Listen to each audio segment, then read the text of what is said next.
Assalamualaikum warahmatullahi wabarakatuh. Kembali lagi dengan channel Petani Melon. Hari ini saya mereview sedikit tentang perkembangan atau eh, pertumbuhan melon Merlin yang cukup bagus, subur dan tidak ada kendala. Jadi di sini saya berbagi sedikit tentang trik apa saja yang dilakukan supaya melon kita sehat, cepat berbuah dan tidak ada kendala di usia-usia yang sedang berbuah ini. Jadi sekarang sudah berusia sekitar 28 hari setelah tanam. Di sini yang perlu kita perhatikan yang pertama yaitu pemilihan lahan. Jadi lahannya harus lahan yang sedikit basah, namun tidak boleh terendam air dan harus ada air. Artinya harus ada sumber air untuk kita siram. Jadi kalau terendam air cepat kena layu dia, cepat terkontaminasi dengan berbagai penyakit, artinya terlalu basah. Jadi untuk menghindari seperti itu, ya pilih lahan-lahan yang sesuai.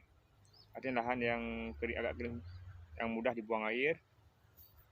Jika di musim hujan atau tiba-tiba datang air yang merendam. Jadi yang kedua, pemilihan benih. Benih ini disesuaikan dengan benih yang sesuai dengan permintaan pasar yang ada di sini. Jadi di sini di Aceh saya menanam melon, ada melon Merlin, ada Jumbo, ada Pertiwi dan ada Leoni. Karena pasar di sini lebih laku yang Merlin, ada Jumbo, ada Leoni dan Pertiwi. Jadi benih itu menentukan juga keberhasilan kita di masa-masa mendatang. Terus untuk yang ketiga, cara memilih penyemprotan atau cara perawatannya dengan penyemprotan. Ini perlu kita perlu belajar dulu tentang memilih fungisida yang sesuai dengan penanganannya di lapangan. Artinya kita perlu melihat kondisi perkembangan sumber penyakit atau apa saja penyakit yang yang paling rentan di tanaman melon. Ini perlu kita siapkan fungisidanya dan insektisidanya. Karena di usia-usia yang 28 hari ini yang paling rentan yaitu serangan ulat. Artinya buah-buahnya akan diserang ulat nanti.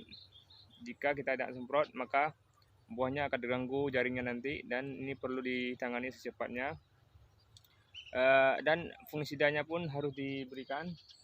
Kalau bisa fungisida yang bisa melawan atau membasmi atau menekan perkembangannya virus doni mildew atau embun bulu yang mengganggu perkembangan melon.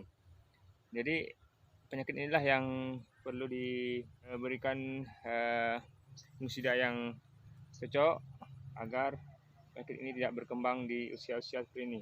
Apalagi nanti di usia-usia 35 hari sudah mulai ada tanda-tanda yang terkena doni mildew jika tidak ditangani di awal-awalnya.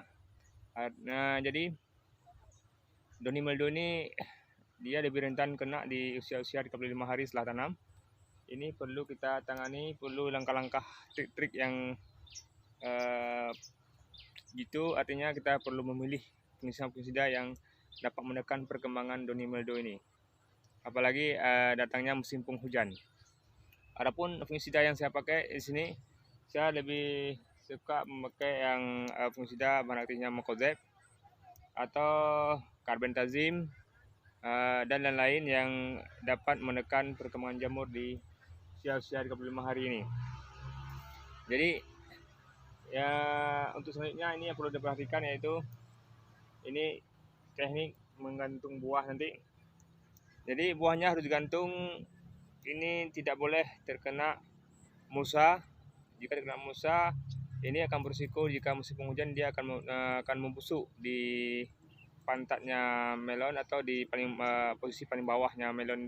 Buahnya terkena musa, ini akan membusuk jika ada musim penghujan. Jika musim kemarau tidak akan ada kendala, tidak ada masalah, dan tidak ada pembusukan buah seperti itu. Jadi itu saja trik saya dari petani melon. Jika ada yang mau berkomentar, silakan tulis di kolom komentar. Bertanya tentang fungisida, tentang cara memilih benih. Ini silakan dicoret-coret di kolom komentar. Jadi yang belum subscribe, silakan subscribe dulu jika ingin berlangganan dengan video saya. Terima kasih banyak yang sudah menonton. Sekian, assalamualaikum warahmatullahi wabarakatuh.